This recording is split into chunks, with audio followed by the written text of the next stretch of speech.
अस्सलामु अलैकुम। नाले इंडस्ट्री के देखने और सुनने वाले तमाम मोअज़्ज़ज़ नाज़रीन को सुभान अस्कर की जानब से खुशामदीद। दोस्तों, कहते हैं कि इंसान को कभी भी इसकी ज़ाहिरी हुलियत से जज नहीं करना चाहिए। ये बात उस वक्त बिल्कुल सही साबित हुई जब 2014 में सऊदी अरब में एक भिखारन जो कि अंधी थी की मौत हो गई। इसको लोग एलिशा बुलाते थे और इसकी उम्र 100 साल के करीब थी। ये जद्दा की सड़कों पर भीख मांगती थी, लेकिन इसके मरने के बाद इसके करीबों लोगों को हैरत का झटका लगा जब पता चला कि एलिशा एक इंतहाई मालदार औरत थी। इसकी दौलत की तफसील सुनकर आप हैरान रह जाएंगे।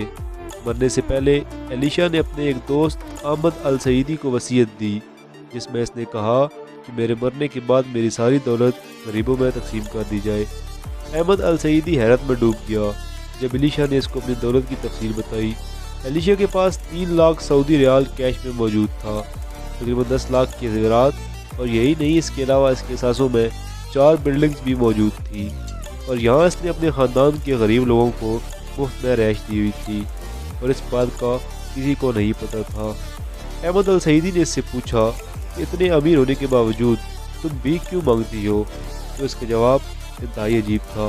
उसने कहा कि ये बुरे वक्तों के लिए पैसे जोड़ रही थी। दोस्तों, इसके पास इतना पैसा कहाँ से आया ये आज तक किसी को नहीं पता चल सका, लेकिन बहरहाल लोग इंतहाई हैरान थे कि एक भिखारन इतना ज़्यादा अमीर कैसे हो सकती है। ये भी हो सकता है कि इसकी ज़हनी हालत ठीक ना हो और ये पहले से ही काफ़ी अमीर हो। आप इस औरत से मुतल्लिक मज़ीद भी सर्च कर सकते हैं। दोस्तों, ऐसे ही एक केस इंग्लैंड में भी काफ़ी मशहूर हुआ था। ये 2013 की बात है। बरतानिया में लंदन की सड़कों पर एक भीख मांगने वाला साइमन राइट, जिसकी उम्र 37 साल थी, को पुलिस पकड़ कर ले गई। ये नेट वेस्ट बैंक के सामने बोर्ड लेकर खड़ा रहता था, जिस पर लिखा होता था कि मैं भूखा हूँ और मेरे पास घर नहीं है। इसके कपड़े भी इंतहाई बुरी हालत में होते थे। पुलिस ने इसको तब पकड़ा जब ATM मशीन से पैसे निकालने वाले लोगों ने शिकायत की कि ये आदमी उनके पास आकर खड़ा हो जाता है और उनको पैसे देने पर मजबूर करता है।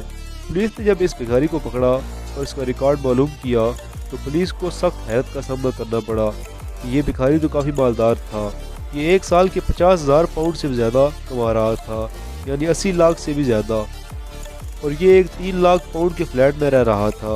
ये सुबह 10 बजे से शाम 7 बजे तक सड़कों पर भीख मांगता था और हैरानकुन तौर पर दिन के 200 पाउंड तक कमा लेता था, और वो भी किसी टैक्स के बगैर। इस शख्स पर फराड का केस चला और ये आदमी मीडिया में भी काफ़ी मशहूर हुआ। इस वक्त ये जेल में है या फिर बाहर, इस मुतल्लिक़ कोई खबर सामने नहीं आई। दोस्तों, इंडिया से ताल्लुक़ रखने वाले एक हैरत अंगेज़ भिखारी की भी यही कहानी है। इसका नाम छोटू बारेक है। ये आदमी दिन को भीख मांगता है और रात को अपना अच्छा खासा कारोबार भी चलाता है, जहाँ इसने 20 मुलाजिम भी रखे हुए हैं। दोस्तों, इस आदमी का ताल्लुक़ इंडिया के शहर चकरादरपुर से है और इसकी उम्र 40 साल के करीब है और ये चल नहीं सकता। ये दिन को सड़कों पर भीख मांगता है और महीने के तकरीबन 30,000 रुपये कमा लेता है। इसने पैसे इकट्ठे करके एक दालों और मेवाजात की दुकान खोली हुई है और इसके अलावा ये एक ब्यूटी प्रोडक्ट की एक छोटी सी कंपनी भी चलाता है। इसके अलावा इसने कई कारोबारों में भी इन्वेस्ट किया हुआ है। ये आदमी अच्छे खासे पैसे कमा रहा है, लेकिन इसके मुताबिक भीख मांगना ही इसका असल प्रोफेशन है। इस आदमी की 3 बीवियाँ हैं, जिनमें से एक इसकी दुकान चलाती है, जबकि ये दिन को भीख मांग कर रात को अपने ब्यूटी केयर सेंटर जाता है और मीटिंग्स वगैरह भी करता है। जैसा कि मैंने आपको बताया है कि ये आदमी महीने के लाखों कमा रहा है। इस हैरत अंगेज़ आदमी के मुताबिक इंडिया के अखबारात में भी छप चुका है। और दोस्तों, इसी तरह चाइना का एक बूढ़ा फ़कीर भी मंदिर आम पर आया, जो बीजिंग की सड़कों पर भीख मांगता था और तकरीबन $1700 महीने की कमा रहा था। बताया जाता है कि ये पैसे ये आदमी अपने बच्चों की फ़ीस देने में लगाता है, और इसकी कई तस्वीर भी सामने आई जिसमें ये एक पोस्ट ऑफिस के साथ बैठकर पैसे गिन रहा था, जहाँ ये रोज़ाना पैसे गिनता था।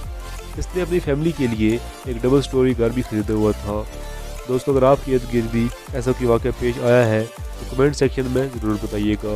अगर आपको ये वीडियो पसंद आई है तो उस वीडियो को लाइक और शेयर करना ना भूलिएगा, और मज़ीद ऐसी इंटरेस्टिंग वीडियोज़ के लिए इस चैनल को सब्सक्राइब ज़रूर कर लें। अपना बहुत सारा ख्याल रखें। अल्लाह हाफिज़।